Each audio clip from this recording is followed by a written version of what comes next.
사도행전 2장 38절로 47절까지 초대교회를 본받자 하는 제목으로 함께 은혜를 나누고자 합니다. 교회는 항상 이렇게 양면성이 있어요. 어느 교회를 가도 똑같습니다. 천국 갈 사람, 지옥 갈 사람, 축복받을 사람, 또 축복 못 받는 사람, 또 형통하는 사람, 불통 있는 사람, 감사가 넘치는 사람, 불평과 원망이 가득한 사람, 긍정적인 사람, 부정적인 사람, 소망이 있는 사람, 소망을 버린 사람, 항상 이렇게 나눠져 있어요. 어느 교회를 가도. 왜냐하면 여기 앉아있다고 다 천국 가는 게 아니잖아요. 성경에 절대 그렇게 말하지 않았어요. 어떤 분이 죽었다 살아났어요. 식물인간처럼 됐는데 어떤 사람은 1년 만에, 어떤 사람은 6개월 만에, 어떤 사람은 한 달 만에, 어떤 사람은 하루 만에 또 죽었다가 깨어난 사람들이 있어요. 저도 천국 지옥을 환상으로 다 봤습니다. 성경에 나오는 그 세계, 그분들이 공통점이 뭐냐면은 놀랄 일이 생기는 거예요. 왜냐하면 저 사람은 천국 아름못 갈 줄 알았던 사람인데 지옥에서 고통받는 거예요. 자녀들까지도 마찬가지입니다. 교회를 다닌 것 같은데. 그래서 오늘 말씀을 잘 들으셔야 됩니다.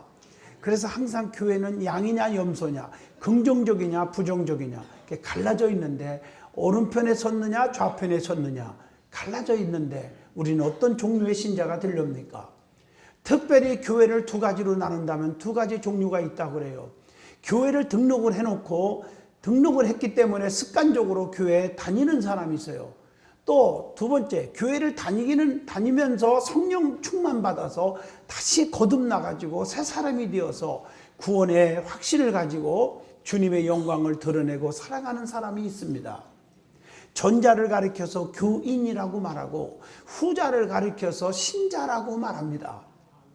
신자는 믿음을 가진 사람, 즉 신앙을 가지고 있는 사람. 신앙은 믿을 신 우러러 앙, 그래서 신앙입니다. 전능하신 하나님, 말씀으로 천지를 창조하신 하나님, 인간의 생과 사와 화복을 주관하시는 하나님을 확실히 믿고, 그래서 그분만 바라보고 그분께 소망을 두고 그분을 사랑하고 그분께 간구하고 그분을 위해서 사랑하고 그분 때문에 존재하는 그런 사람이 신앙인인 줄로 믿습니다. 그러니까 성도는 신앙인이 되어야 합니다. 그래야 천국 가는 거예요. 교회 나오고 하나님을 믿는 최종 목적이 뭡니까? 부자 되기 위해서? 건강하기 위해서? 아닙니다.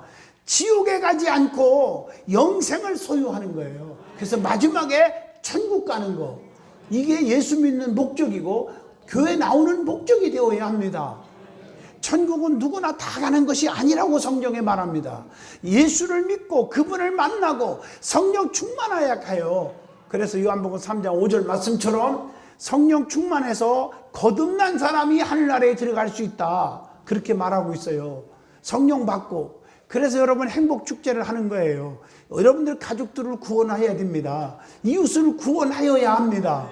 성령으로 거듭난 사람은 하나님의 뜻대로 사는 법입니다. 그래서 마태복음 7장 21절에 주여 주여 한다고 천국에 가는 것이 아니고 다만 아버지 뜻대로 행하는 자가 천국에 간다고 분명히 말씀하고 계십니다.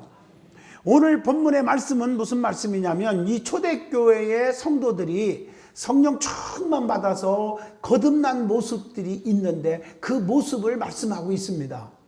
오늘 이 말씀은 우리도 성령 충만 받아서 초대교회의 모습을 본받아야 될 줄로 믿습니다. 그러면 두 가지 열매가 따른다는 거지요. 그게 오늘 본문 47절에 하나님을 찬미하며 또 온 백성에게 친송을 받으니 주께서 구원받는 사람을 날마다 더하게 하시니라.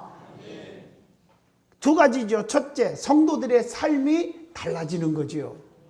미련한 자가 지혜로운 자로, 불평하는 자가 감사하는 자로, 원망 쑥덕거리는 자가 남을 칭찬하는 사람으로 바꾸지는 거예요. 악한 자가 선한 자로 바꾸지는 거예요.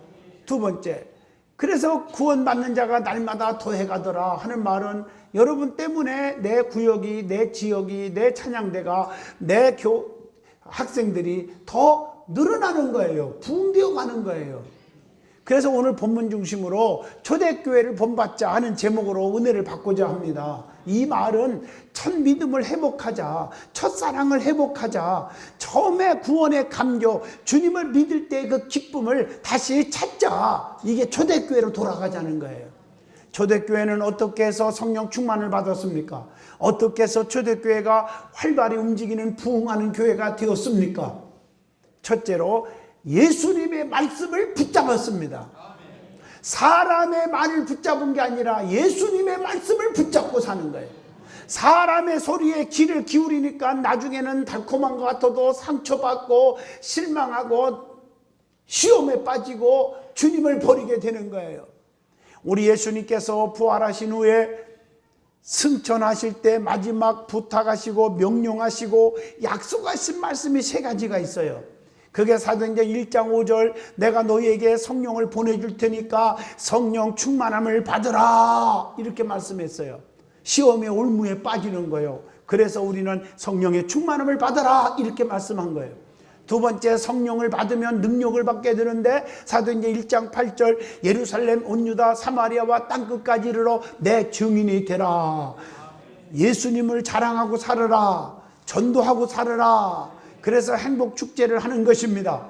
세 번째, 사도행전 1장 11절, 갈릴리 사람들아 어찌하여 서서 하늘을 쳐다보느냐. 너희 가운데서 하늘로 올려가신 이 예수는 하늘로 가심을 본 그대로 오시리라 하였느니라. 반드시 우리 예수님은 다시 오실 것입니다. 두 번째로, 초대교회 성도들은 이 약속을 붙잡았어요. 이 말씀을 붙잡았어요. 그리고 그 말씀대로 순종했습니다. 그것이 중요한 거예요. 말씀을 받으면 그 말씀을 아멘하고 붙잡으시고 그 말씀대로 순종할 때 결실이 있는 것입니다. 사도행전 1장 14절에 모여서 마음을 같이 하여 저녁 기도에 힘을 썼어요.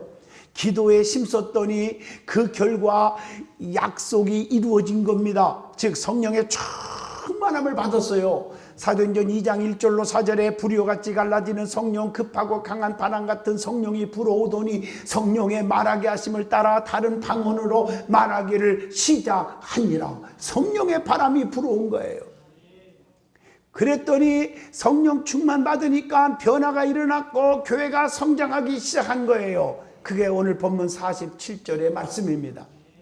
그래서 하나님을 찬미하여 온 백성들에게 친송을 받게 됩니다. 그리고 주님께서 구원받는 사람을 날마다 더해가게 하신 줄로 믿습니다. 우리가 성령 충만 받아서 내 삶이 달라져야 사람들이 따르는 거예요. 내 삶이 바꿔져야 사람들이 주님 앞에 돌아오는 거예요. 예수 믿는 사람들이 왜 저 모양이야? 그러면요, 전도문이 막히는 거예요. 그래서 믿음의 사람들은 성령 충만 받으면 성령께서 나를 도와주셔서 전인격이 다 바꿔지는 겁니다. 두 번째로, 초대교회 모습을 본받아야 된다는 교훈입니다. 성령 충만 받으면 신앙의 모습이 확 달라지는 거예요. 그 어떻게 달라졌습니까? 오늘 본문 42절에 첫째로 사도들의 가르침을 받았더라. 평상시는 주의 종들이 말씀을 전하고 가르칠 때마다 항상 하는 소리지, 뭐 좋은 얘기 항상 하는 거지, 뭐 그게 그거지, 이렇게 습관적이고 가볍게 여기고 농담을 여기는 그런 분들이 있는데 성령 충만 받고 나니까 사도들의 가르침을 진지하게 받은 거예요. 그래서 말씀이 얼마나 중요한지 몰라요. 하나님의 말씀이에요. 로마서 10장 17절에 믿음은 들음에서 나며 들음은 그리스도의 말씀으로 남이니라. 하나님의 말씀을 들을 때 믿음이 생기는 거예요. 그 믿음이 기적을 이루는 거예요. 겨자씨만한 믿음이 있어도 산을 바다로 옮기는 기적이 일어나듯이 말입니다. 그래서 히브리서 4장 12절에 죽은 자를 살리고 병든 자를 고치는 능력이 말씀이에요. 왜냐하면 하나님의 말씀은 살아있고 운동력이 있어 좌우의 날섬 검보다 예리하여 우리의 심령 골수를 쪼개기까지 하며 우리의 마음과 생각을 감찰하시느니라. 이게 하나님의 말씀이에요. 그래서 하나님의 말씀은 능력이 나타나는 거예요. 베드로가 말씀을 열심히 전하는데 고넬료의 백부장의 가정에 성령의 폭발, 성령의 능력이 나타났다고 사도행전 10장 44절에 기록되어 있습니다. 뿐만 아니라 사도들의 가르침을 받는 태도를 보면 저 사람은 겸손한 자구나 알게 된다는 거예요. 사도행전 10장 33절 보니까요, 이제 우리는 주께서 당신에게 명하신 모든 것을 듣고자 하여 다 하나님 앞에 있나이다. 여러분, 은혜 받으면요, 우리는 하나님 앞에 있는 거예요. 사람 앞에 서 있는 게 아니에요. 그러니까 두려움이 없어집니다. 근심, 걱정, 공포가 사라질 줄로 믿습니다. 우리는 전능하신 하나님 앞에 서 있어요, 지금. 그래서 하나님 앞에 진실할 수밖에 없어요. 그분은 높이 계셔도 낮은 자를 하감하시고 멀리 계셔도 교만한 자를 다 아시는 분이에요. 앉고 일어섬까지도 아시고, 내가 하늘에 올라갈지라도 거기 계시고, 음부에 내려갈지라도 거기 계시고, 주의 오른손이 나를 붙드신다고 시편 138편에서 139편에 기록되어 있습니다. 할렐루야. 두 번째로 서로 사랑하는 성도의 모습이 있었어요. 그래서 본받자는 거예요. 오늘 본문 42절에 사도의 가르침을 받아 서로 교제하며 떡을 띄워주며. 여러분, 사랑이 얼마나 중요한지 아세요? 사랑의 코이노니아, 교제가 그렇게 중요한 거예요. 사귐이 중요한 거예요. 여러분, 고린도전서 13장 13절에 믿음, 소망, 사랑, 이 세 가지는 항상 있을 것인데 그 중에서 제일은 사랑이니라. 여러분, 교회의 힘은요, 사랑입니다. 교회가 몇만 명, 몇십만 명 모이느냐가 중요한 게 아니에요. 헌금이 몇 수백억, 수천억이 나오느냐가 중요한 게 아니에요. 교회의 가장 큰 힘은 사랑이에요. 가버나움의 백부장, 마태복음 8장 5절로 13절 보면 중풍병으로 다 죽어가는 그 하인을요, 팽개치지 않고 주님 앞에 나와 살려보겠다고, 살려달라고 애원할 때 주님이 가서 고쳐준다고 그러니까, 주님 안 오셔도 돼요, 이 자리에서 말씀 한마디만 하셔도 내 하인이 낫겠습니다. 그 믿음을 보시고 우리 주님께서 너같이 믿음 좋은 사람 내가 처음 봤다, 가라, 네 믿음대로 되라, 즉시로 하인이 나으니라. 이 가버나움의 백부장은 종 하나라도 없인 여기고 무시하고 그러지 않았어요. 불쌍히 여겼어요. 사랑의 마음이 뜨거웠어요. 그러니까 기적이 일어나는 거예요. 여러분, 가정의 사업에, 교회에 기적이 일어나기를 원하십니까? 사랑으로 넘치기를 축원합니다. 그래, 믿음도 중요하고 소망도 중요해. 꼭 있어야 돼. 그러나 그 중에서 제일이 뭐냐? 사랑이 중요한 줄로 믿습니다. 사랑이 무엇이냐고 물어보시면 베드로전서 4장 8절에 모든 허다한 죄를 다 덮어주는 건데, 누가 됐든지 간에 덮을 줄 모르는 사람은 가짜 사랑입니다. 교회 안에서 남의 허물을 들춰내고 핍박하고 쑥덕거리는 사람은 전부 가짜 신자입니다. 가짜 신자. 진짜 신자를 따르시기를 축원합니다. 덮어주는 거예요. 이게 얼마나 중요한지. 세 번째, 교회는 주 안에서 사랑의 교제가 있어야 돼. 사랑의 교제가. 아멘 해봐요. 사랑이 없는 것은 지옥 같고 마귀 역사만 일어난다는 거예요. 그래서 사랑의 교제가 있어야 된다는 거예요. 사랑이 넘치는 곳에는요, 불안, 조조, 근심, 걱정, 시기, 질투, 미움, 다툼, 허용, 이런 게 다 사라지고, 용서, 화목, 칭찬, 평강, 순종, 기적, 건강, 축복, 아멘 할 때까지 그런 역사만 나타날 줄로 믿습니다. 얼마나 중요한지 몰라. 사랑이 넘치는 곳에 행복이 있습니다. 세 번째로, 모이기에 힘쓰는 교회였어요. 본문 4절에 날마다 마음을 같이하여 성전에 모이기를 힘쓰고. 여러분, 모이는 게 그렇게 중요한 거예요. 무슨 일일 때마다 교회는 자꾸 모여야 돼요. 할렐루야. 모일 때에 하나가 되고 모일 때 힘이 생기는 것입니다. 자주 모일 때 교회와 가까워지고 주님과 가까워집니다. 믿음이 생기고요. 모이는 데 힘쓰기를 축원합니다. 그래서 부흥회 한다든가 행복축제 이런 거 자꾸 모여서 열심히 하고, 또 여러분들이 진행위원이 돼가지고 목요일마다 또 모여서 기도하고 준비하고, 이런 데서 성령의 역사가 일어나는 것입니다. 네 번째, 모여서 기도하는 교회였다는 것입니다. 모여서 남 얘기하고 비판한 게 아니라 모여서 기도했다는 겁니다. 오늘 본문 42절에 보니까 저희가 사도의 가르침을 받아서 서로 교제하며 떡을 떼면서 뭐 했어요? 기도하기를 전혀 심쓰니라 그랬어요. 여러분, 교회는요 만민이 기도하는 집이라고 했어요. 마가복음 11장 17절에 교회는 인간적으로 무슨 사람들이 모여서 침묵하고 모여가지고 세상 얘기하고 이런 거 하라고 교회가 존재하는 게 아니에요. 그 먹고 마시고 이게 중요한 게 아니에요. 그래서 제가 지난번도 말씀드렸지만 교육부서나 모든 찬양대나 모든 데 먹고 마시고 하는 일이 중요한 게 아니고요. 영적으로 뜨겁게 기도하는 것이 중요해요. 말씀을 사모하고 영적이어야 돼요. 교회는 기도 없으니까 상처받고 시험 들고 날마다 떨어져 가는 거예요. 마태복음 26장 41절 보면요, 우리 예수님께서 시험에 들지 않게 깨어있어 기도하라. 마음은 온유로되 육신이 약하도다. 왜 이렇게 약해지느냐? 기도 안 하니까. 시험에 들지 않도록 늘 깨어서 기도하라. 주님이 말씀하고 계십니다. 왜냐하면 마가복음 9장 29절에 기도에는 이런 유가 나갈 수 없느니라. 기도하지 않고는 문제 해결받고 병 고침받고 능력받을 길이 없다 그 말이에요. 기도가 영적인 성도에 있어서 가장 큰 무기입니다. 다섯 번째로 전도하는 교회가 되었습니다. 그래서 본받으라는 거예요. 사도행전 5장 42절에 저희가 날마다 성전에 있든지 집에 있든지 예수는 그리스도라 가르치시기와 전도하기를 쉬지 아니하니라. 전도하는 일을 쉬지 않았다고 그랬어요. 사도행전 1장 8절 전도는 주님의 가장 우리를 향하신 지상 명령입니다. 땅끝까지 증인되라 명령이에요. 때를 얻든지 못 얻든지 복음을 전파하라. 너희는 간권하여 데려다가 내 집을 채우라 명령하셨어요. 고린도전서 1장 21절에 보니까 세상이 자기 지혜로 하나님을 알지 못하는 거로 하나님께서 전도에 미련한 것으로 믿는 자들을 구원하시기를 기뻐하셨도다. 주님은 구원하는 것, 전도하는 것을 가장 기뻐하신다고 한 거예요.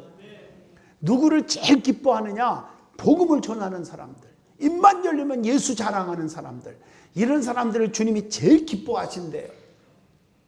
빌립보 3장 3절 보니까 주님을 사랑하는 자는 주님을 자랑해야 되는 겁니다. 그게 사랑하는 거 아니에요? 내가 부모를 사랑합니다. 자식을 사랑합니다. 입만 열리면 자랑해야 될 거 아닙니까? 예수님을 사랑합니다. 입만 열리면 자랑해야 되지 않습니까? 교회를 사랑합니다. 입만 열리면 우리 교회 자랑해야 될 거 아니겠습니까? 상식이죠. 여섯 번째, 왜 본을 받아야 되느냐? 초대교회는 오늘 본문 44절로 45절 보면 열심히 봉사하는 교회가 되었습니다. 물질에 욕심이 없어졌어요. 자기 것도 자기 것이라고 주장하지 않았다고 44절에 말해요. 믿는 사람이 다 함께 있어 모든 물건을 서로 통용했고 내 것도 내 거라고 주장하는 자가 하나도 없었다고 했어요. 뿐만 아니라 재산과 소유를 다 팔아서 가난한 사람들에게 다 나눠줬어요. 45절 본문에 보니까. 여러분, 기독교 정신이 뭔지 아십니까? 섬김을 받는 것이 아니라 섬기는 거예요. 마가복음 10장 45절에 인자에 온 것은 섬김을 받으러 함이 아니라 도리어 섬기려 하고 자기 목숨을 많은 사람의 대속물로 주려 하심이니라. 그래서 우리 예수님은 제자들의 발을 친히 씻어주신 거예요. 여러분들이 좌우 주변을 보시면요, 자꾸 받는 것만 익숙하고 주는데 익숙하지 못한 분이 있어요. 자꾸 뭘 얻어먹기만 하려고 하고 대접을 자꾸 할 줄을 모르고 섬김을 받으려고 그러고 칭찬만 들으려고 그러고 책망의 소리는 귀담아 듣지 않으려고 하는 분이 있어요. 오늘 이런 사람들이 잘 되는 사람이 있으면 얘기해 보세요. 없습니다. 아무리 내가 가난하고 힘들어도 남 앞에 신세지지 않고 자꾸 주고 싶어서 쪼개서 반씩 나눠 먹더라도 쪼개주는 사람들이 성공합니다. 그런 사람들이 축복을 받아요. 그래서 베푸는 자가 돼야 돼요. 얼마나 중요한데. 그래서 누가복음 6장 38절에 주라 그리하면 너희에게 줄 것이니 곧 후일이요 누르고 흔들어서 넘치도록 너희에게 안겨주시리라. 멋있는 겁니다. 여러분, 베풀 줄 아는 사람이 되시길 바라요. 샘물도 퍼주고 퍼줄 때 더 좋은 물이 팍 나오는 거예요. 흐르는 물도 남 쓰도록 내보내줘야 더 좋은 물을 받아서 쓰는 거예요. 나만 쓰겠다고 가둬놓으면 어떻게 되느냐? 썩어서 아무것도 못해요. 대접을 받는 자보다 대접하는 자가 되십시오. 베푸는 자가 되시기를 축원합니다. 받는 데 익숙하지 말고 주는 데 익숙한 자가 되십시오. 이게 중요한 거예요. 그것이 기본이 11조 생활이에요. 내가 10개 내가 줬지 않니? 1개는 내 거다. 9개 너 다 가져라. 하나님이 주신 거니까. 그런데 1개까지 가졌어. 그게 안 되는 겁니다. 세 번째 주시는 은혜는 초대교회는 영적으로 달라지자 많은 열매를 맺게 되었다는 것입니다. 오늘 열매 맺는 성도가 되기를 바랍니다. 그 중에 하나가 친송을 받게 되었다. 47절이에요. 성도는 하나님과 사람들에게 친송을 듣는 사람이 돼야 돼요. 여러분들이 정말 저 사람 같으면 예수 믿고 싶어 이런 소리를 들을 수 있는 사람이 되어야 합니다. 성도가 덕을 세우지 못하고 손가락질 받으면 전도문이 막히는 거예요. 어떤 분은 그냥 동네방네 슈퍼마켓마다, 동네방네 쌀가게마다, 동네방네 가게들마다 예상값 앉은 분이 없더라고. 어떤 분은 내가 얼굴 들고 돌아다니기 어려울 정도로 그런 분이 있었어요. 평생 그렇게 사는 거예요. 그렇게 살지 마세요. 아멘 하십니까? 중요한 거예요. 두 번째로 구원받는 자들이 날마다 더해가게 되었다. 은혜를 받으니 전도하게 되고 전도하니 성장할 수밖에 없잖아요. 은혜 받은 자가 점점점 더해가기를 축원합니다. 여러분의 물질의 축복도 점점점 더해가기를 주 이름으로 축원합니다. 은혜 받은 자가 120명이었어. 사도행전 1장 15절. 그랬더니 사도행전 41장 3,000명이 되고 4장 4절에 5,000명이 되고 21장 20절에 수만 명이 되었고, 그래서 2장 47절에 날마다 구원받는 자들이 더해가더라. 이게 열매입니다. 세 번째, 참교회. 은혜가 충만한 교회는 좋은 것들이 많아야 돼요. 할렐루야. 좋은 것이 많아야 돼요. 그게 뭐가 많아야 되느냐? 사도행전 12장 5절, 기도가 많아야 돼요. 그래서 여기저기서 기도하는 소리가 많아야 돼요. 기도 소리가. 두 번째, 슬퍼하며 애통하며 울지어다. 너희 웃음을 애통으로 너희의 즐거움을 근심으로 바꿀지어다. 야고보서 4장 9절. 눈물이 많아야 돼요. 회개의 눈물, 또 구원의 눈물, 감격의 눈물, 기쁨의 눈물 있어야 돼요. 세 번째, 에베소 1장 15절. 구제가 많아야 돼요. 우리 전교인들이 축복 있는 것은 저부터 시작해서 전교인이 수입의 1% 구제헌금을 하게 돼 있어요. 그래서 구제헌금을 통해서 지금 교회가 많아요. 구제헌금이. 그걸 가지고 어려운 사람들을 다 좀 돕고 있어요. 전부 다 도와요. 그러니 얼마나 기쁜지 몰라요. 소외된 계층들 다 도와야 돼. 교회는 좋은 일을 많이 해야 돼요. 하나님이 기뻐하는 일이에요. 그게 감사하지요. 그 일에 다 쓰여지고 있어요. 그리고 고린도후서 9장 12절, 말할 수 없는 그의 은사를 인하여 하나님께 감사하노라. 봉사가 많아야 돼요. 봉사가. 교회는 헌신이 많아야 돼요. 뿐만 아니라 계시록 2장 19절, 내가 네 사업과 사랑과 믿음과 섬김과 인내를 아노니 네 나중 행위가 처음보다 많도다. 많아지려면 어떻게 돼요? 참고 견딜 줄 알아야 돼요. 인내할 줄 알아야 돼요. 인내가 없어서 믿음 떨어지는 사람 참 많아요. 그 다음에 사도행전 13장 48절, 찬송이 많아야 돼. 이방인들이 듣고 기뻐하여 하나님의 말씀을 찬송하며 영생을 주시기로 작정된 자는 다 믿더라. 그리고 사도행전 4장 20절, 우리는 보고 들은 것을 말하지 아니할 수 없다 하니 전도가 많아져야 돼요. 보고 듣고 체험하고 감사한 거, 예수님에 대해서, 하나님에 대해서 말하지 아니할 수가 없노라. 오늘 이렇게 좋은 것들이 교회는 풍성해야 될 줄로 믿습니다. 그래서 우한, 질고, 근심, 걱정, 낙심, 좌절, 질병 이런 것들은 하나도 없이 사라지고 기쁨, 평강, 축복, 형통 이런 것들만 넘치기를 축원합니다. 결론을 내리겠습니다. 성도는 초대교회의 모습을 본받아야 합니다. 그래야 내가 살고 내 가정이 살고 내 자녀가 살고 내 교회가 살고 내 민족이 사는 거예요. 주님 오실 날이 정말 얼마 남지 않았습니다. 지금 우리는 말세에 살고 있어요. 정말 주님의 심판이 얼마 안 남았습니다. 지금 세상에 돌아가는 형편을 보면 주님이 정말 오실 날이 임박한 것 같아요. 여러분 요한계시록 누누이 말하지만 한번 읽어봐요. 주님 오실 때 어떤 현상이 일어나는가. 다니엘서 읽어보세요. 스가랴서 읽어보세요. 특별히 마태복음 24장만 봐도 나라가 나라를 치고 민족이 민족을 대적하며 각처에서 기근과 지진이 있으리니 이것이 재난의 시작이니라. 지금 현재가 주님 오실 날이 가까운 증조들이 나타나고 있어요. 주님 오실 때에 끝까지 지키는 자가 생명의 멸류관을 준다고 계시록 2장 10절에 말씀하고 있습니다. 꼭 주님 마음에 꼭 드는 성도들이 되시기를 축원합니다. 마지막으로 녹펠로의 삶을 소개하고 마치려고 합니다. 여러 번 말씀드렸지만 녹펠로는 33세에 백만장자가 되었어요. 가난한 자가 말이에요. 43살에 미국의 최대 부자, 53살에 세계에서 최고의 갑부가 되었어요. 그러나 진정으로 그는 행복하지 않았습니다. 물질이 많음이 행복한 건 아니잖아요. 55살에 그는 불치의 병, 암으로 1년밖에 살지 못한다는 사형 선고를 받았습니다. 최후 검진을 위해서 휠체어를 타고 병원으로 갑니다. 가다가 로비에 걸려있는 액자의 글이 눈에 딱 들어왔습니다.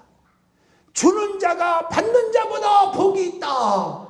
이 성경 말씀입니다. 그 글을 읽는 순간 마음속에 전율이 생기고 눈물이 막 쏟아지기 시작했습니다. 그 순간 선한 기운이 온몸을 감싸는 가운데 그는 눈을 지그시 감고 생각에 잠겼습니다.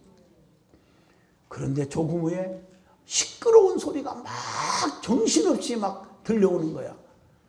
막 다투는 소리가 들려오는 거야. 병원 로비에서. 들어보니까 입원비 문제로 다투는 소리였어요. 병원 측은 병원비가 없어서 입원이 안 된다 하고, 환자 어머니는 내 딸을 살려주세요, 내 자식을 살려주세요 하면서 입원시켜달라고 울면서 사정하고 있는 거예요. 돈이 없으면 죽어야 합니까? 살려만 주세요, 나중에 갚겠습니다. 이런 마음으로 막 소리를 지르고 입원 좀 시켜달라고.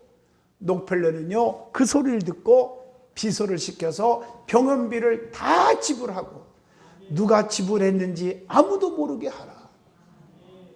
얼마 후에 은밀히 도운 소녀가 기적적으로 회복이 되었습니다.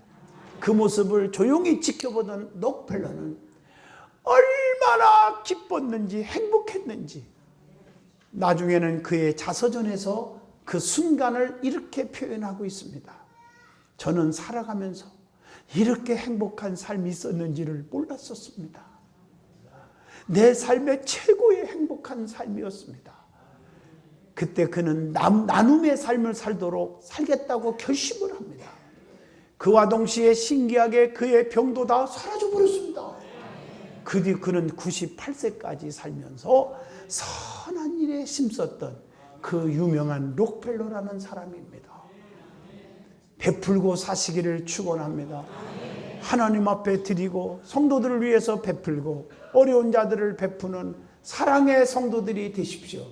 아무리 힘들어도 여러분 도움을 받으려고 하는데 여러분들이 익숙하지 마시고 도와주려고 하는 사람이 되십시오. 그러면 도와줄 수 있는 건강과 물질과 능력을, 지혜를, 환경을 하나님이 만들어 주실 것입니다.